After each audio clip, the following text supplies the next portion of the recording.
శ్రీ సమర్థ సద్గురు సాయినాథ్ మహారాజ్కి జై. సాయి భక్తులందరూ ఎలా ఉన్నారండి? అందరూ ఎంతో ఆరోగ్యంతో ఆనందంతో ఉండాలని ఆ సాయినాథుని మనస్ఫూర్తిగా కోరుకుంటూ ఇవాళ వీడియోలోకి అయితే వెళ్దామండి.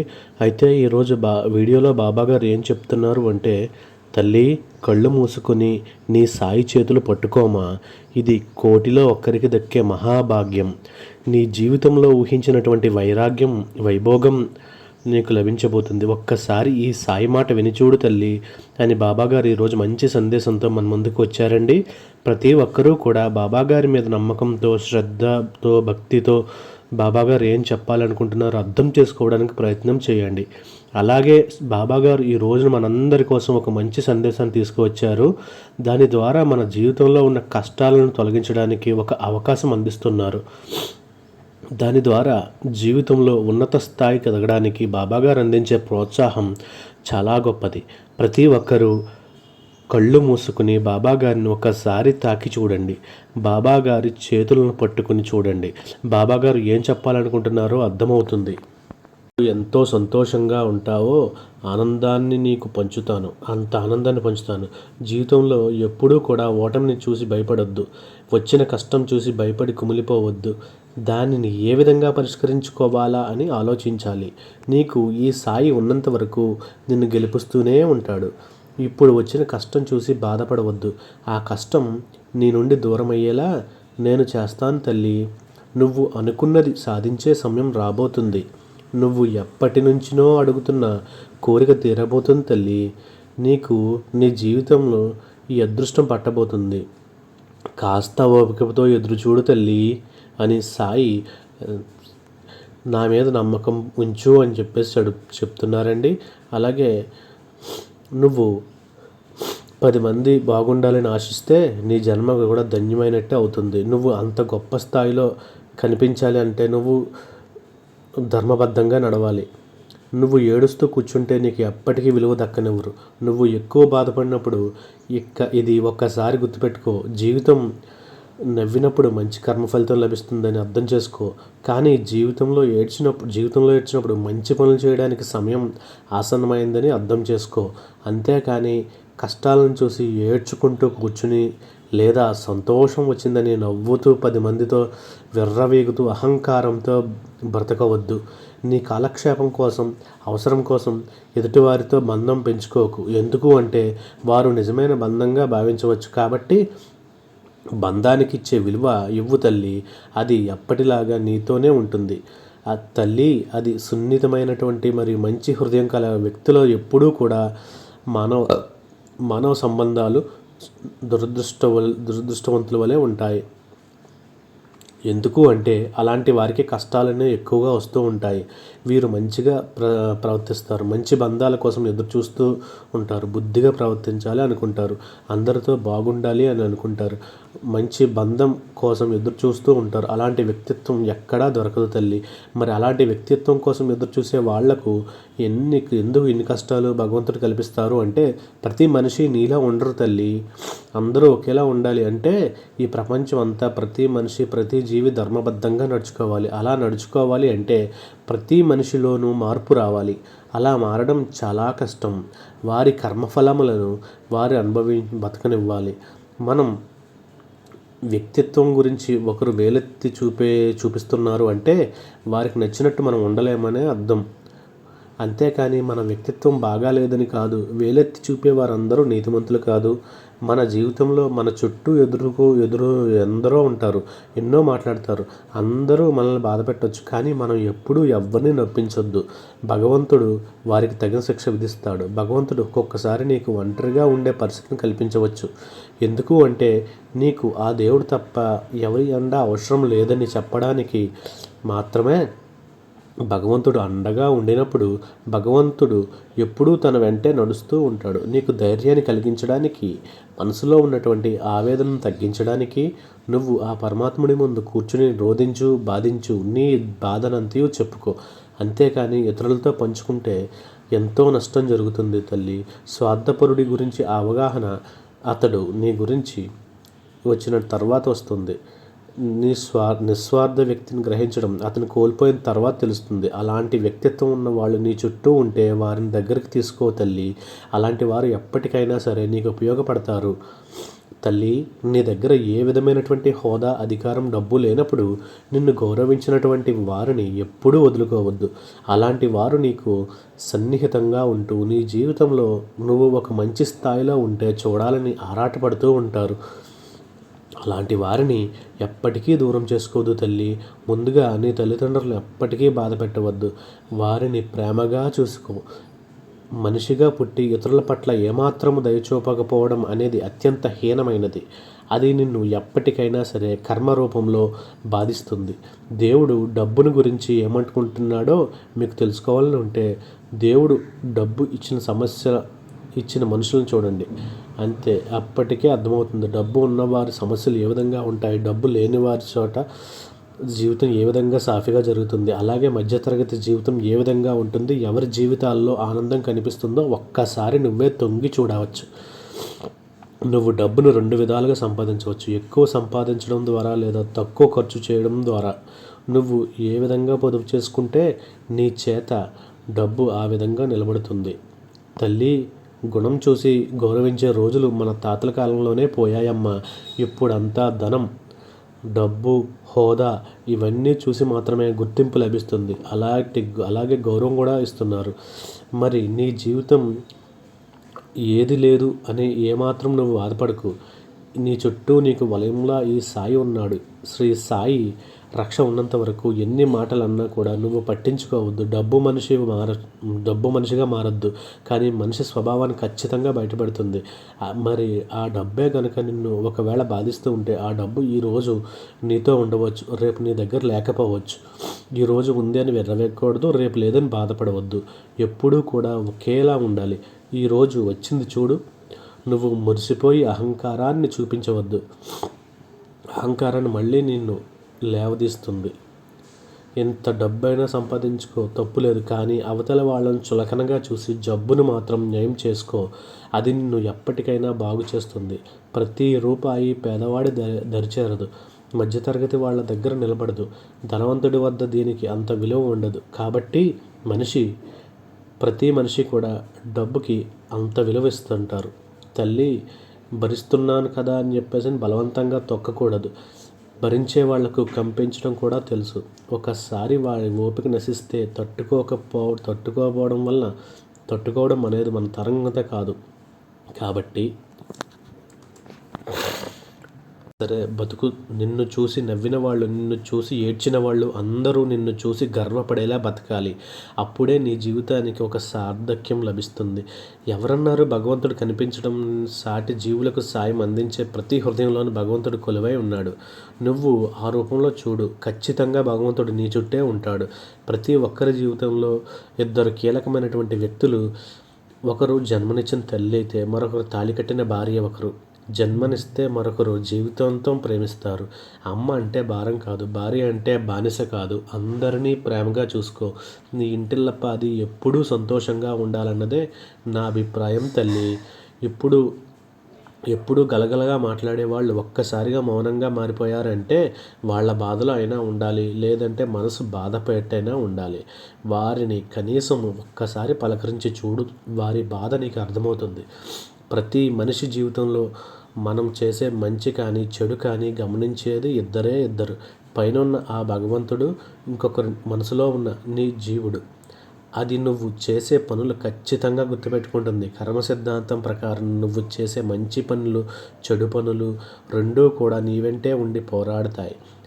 మనం మాట్లాడే మాటల్లో న్యాయంగా ఉండాలి, లేదా నిజమైనదిగా ఉండాలి. తప్పుడు మాటలు మాట్లాడి కప్పిపుచ్చుకుంటే మీ మనస్సాక్షికి జవాబు చెప్పాల్సి వస్తుంది. ఏదో ఒక రోజు వదిలేస్తే జారిపోయేవి ఎన్నో ఉంటాయి. పట్టించుకుంటే మనతో ఉండిపోయేవి కూడా అంతకు మించి ఉంటాయి. అవి జీవితమైనా సరే, బంధాలైనా, మిత్రులైనా, ఇంకేమైనా సరే మనతో అలాగే ఉంటాయి. దేవుడు ప్రపంచాన్ని చాలా అద్భుతంగా సృష్టించాడు. 100 కేజీలు ధాన్యం బస్తాను మోయగలిగే వ్యక్తి దాన్ని కొనలేడు. అలాగే దాన్ని కొనగలిగే వ్యక్తి దాన్ని మోయలేడు. ఈ విధంగా ప్రతి మనిషికి ఏదో ఒక లోపం అనేది ఉంటుంది. ఆ లోపాన్ని సరిచేసుకుంటే ఖచ్చితంగా జీవితం చాలా బాగుంటుంది తల్లి. నిర్లక్ష్యం అనే పదం చాలా చిన్నది తల్లి, కానీ దానివల్ల కలిగే గాయం చాలా పెద్దదిగా ఉంటుంది. అందుకే దేనిని ఎవ్వరిని ఎప్పుడూ కూడా నిర్లక్ష్యం చెయ్యొద్దు తల్లి. నువ్వు ఎప్పుడైతే ఎదుటివారిని తప్పులను ఎత్తి చూపడం ఆపుతావో, నీ తప్పులు నువ్వు తెలుసుకున్నప్పుడు ఎదుగుతావు. అది గుర్తుపెట్టుకో తల్లి. నీ చుట్టూ ఉన్న వాళ్ళతో ఏ విధంగా ప్రవర్తించాలి అన్నది ముందు నేర్చుకో. 100 మంది స్నేహితులు ఉండడం గొప్ప కాదమ్మా. 100 సమస్యలు తీర్చే ఒక్క మిత్రుడు ఉన్నా సరే నువ్వు గొప్పదానివే తల్లి. ఎదుటివారితో ఎంత మంచి గుణాలు ఉన్నా నువ్వు చూడగలుగుతున్నావో నీ జీవితంలో కూడా మంచి మంచి స్థానం అనేది నీకు దక్కుతుంది. మాటకు విలువ లేనప్పుడు మౌనమే మంచిది. మనిషికి విలువ లేనప్పుడు దూరమైతేనే మంచిది. అప్పుడే నీ జీవితం కూడా బాగుంటుంది.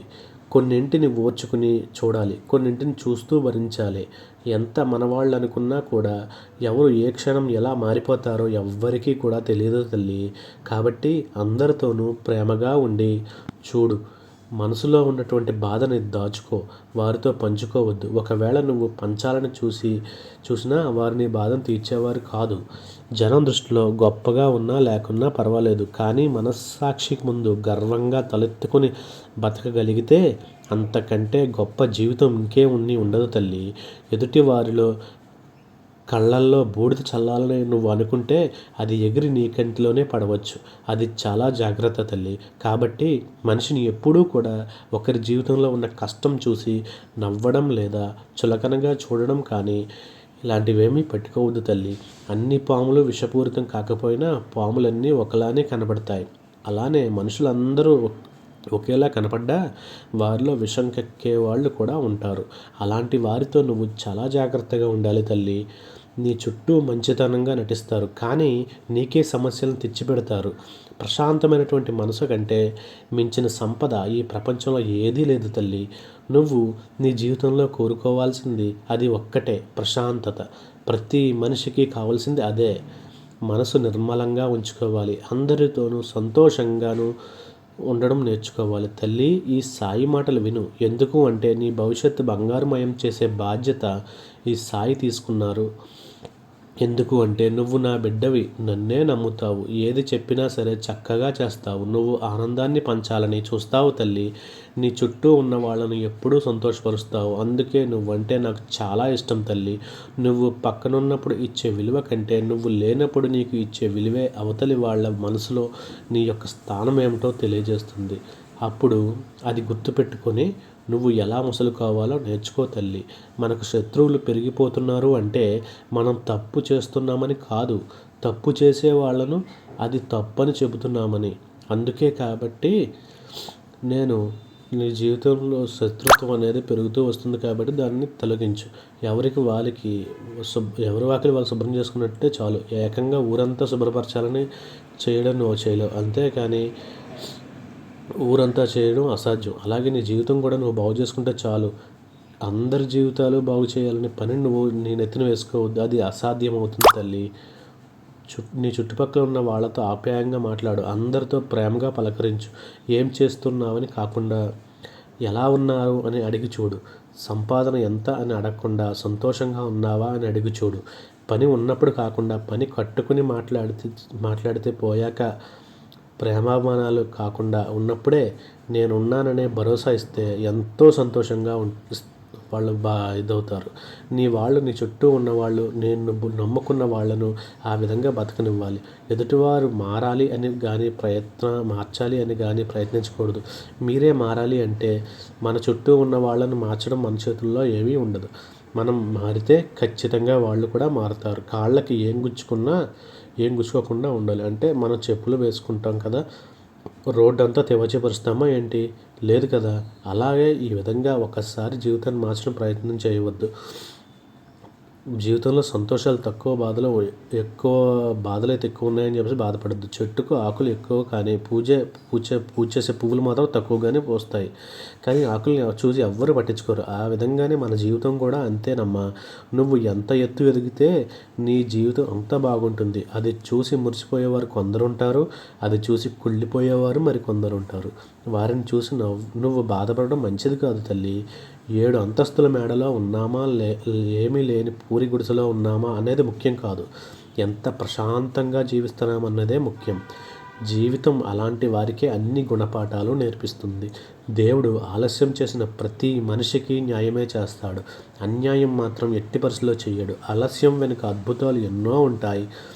అవి నువ్వు గుర్తించకపోయినా పర్వాలేదు. ఎందుకు అంటే నువ్వు మానవ రూపంలో ఉన్నావు కాబట్టి, అన్నింటినీ అర్థం చేసుకోలేకపోతున్నావు కాబట్టి, ఈ సమస్యలన్నీ నువ్వు పెద్దదిగా చూస్తున్నావు కాబట్టి, నీ గురించి ఎదుటివారు ఏమైనా అనుకోనివ్వు. అస్సలు పట్టించుకోవద్దు. ఎందుకు అంటే గాడిదలకు గంధపు చెక్క వాసన తెలియదు తల్లి. మరి అలాంటి వారి కోసమా నువ్వు భయపడేది? మనస్తత్వం నీలో ఉంటే అందరూ నీతోనే ఉంటారమ్మా. నాకేం పట్టింది, నాకు అవసరం నాకేముంది అని, నాకెందుకని అహం నీలో ఉంటే అందరూ దూరం అయిపోతారు. అలాంటి స్వభావం నీలో ఎప్పటికీ రాకూడదన్నదే నా భావం. జీవితం ఏది శాశ్వతం కాదు. అన్ని అనుభవాలే. అది గెలిపైనా సరే, ఓటమైనా సరే, చివరికి నీతో వచ్చేది నువ్వు సంపాదించుకున్నటువంటి ప్రేమ, అభిమానములు మాత్రమే. అవన్నీ నీతోనే ఉంటాయి తల్లి. ఒకరిని బాధ పెట్టడం నీటిలో రాయి వేసినంత సులువు, కానీ వారిని తిరిగి మామూలు స్థితికి తీసుకోవడం నీటిలో నుండి ఆ రాయిని వెతికి తీసుకొచ్చేంత కష్టం తల్లి. అందుకే సాధ్యమైనంత వరకు ఎవరిని బాధ పెట్టకుండా ఉండడం మంచిది తల్లి. మనం ఎంతమందితో ఎన్నో అబద్ధాలు చెప్పినా సరే, మన అంతరాత్మ మాత్రం మనకు నిత్యం చెప్తూనే ఉంటుంది ఏది తప్పో ఏది ఒప్పో. కాబట్టి నీ యొక్క అంతరాత్మ మభ్యపెట్టవద్దు, మోసం చేయవద్దు. ఒక అబద్ధం చెప్పినా సరే అవన్నీ అబద్ధాలని మన అంతరాత్మకు తెలుసు కదా. మరి ఎందుకు మనం అబద్ధాల్లో ఆడతాం? అబద్ధం ఎప్పుడు మరికొన్ని అబద్ధాలకు వస్తుంది. కాబట్టి ఎందుకు అంటే దానికి భయం ఎక్కువ. నిజం ఎప్పుడూ ఒంటరిగానే ప్రయాణం చేస్తుంది. ఎందుకు అంటే దానికి ధైర్యం అనేది ఎక్కువ. కాబట్టి నువ్వు ఎప్పుడైనా సరే ధైర్యంగా బతకాలి తల్లి. నువ్వు నా బిడ్డవి. ఈ సాయి బిడ్డలు ఎప్పుడూ కూడా సంతోషంగా ఉండాలి. అన్నింటిలోనూ ధైర్యంగా ఎదురేగి పోరాడాలి. జీవితం అన్నది ప్రతి మనిషికి ఒక గుణపాఠం. ఇది నీ జీవితంలో కూడా మంచి జరుగుతుందని నీకు ఈ సందేశం పంపించాను తల్లి. నువ్వు ఆనందంగా ఉండాలన్నదే నా యొక్క కోరిక. ఇంతకంటే నేను ఇంకేమీ చెప్పలేను అని బాబాగారు ఈరోజు ఒక చక్కనటువంటి సందేశాన్ని మనందరికీ అందించారండి. ఈ సందేశం నచ్చిన వాళ్ళందరూ కూడా శ్రద్ధా సబూరి అని కామెంట్ అయితే చేయండి. అలాగే ఈ వీడియోని మన సాయి భక్తులందరికీ చేరువయ్యేలా షేర్ చేయండి. అలాగే ఈ యొక్క వీడియో ఎవరో ఒకరికి ఉపయోగపడుతుందనే ఒక చిన్న ఆశతో ఈ వీడియో అయితే చేశాను.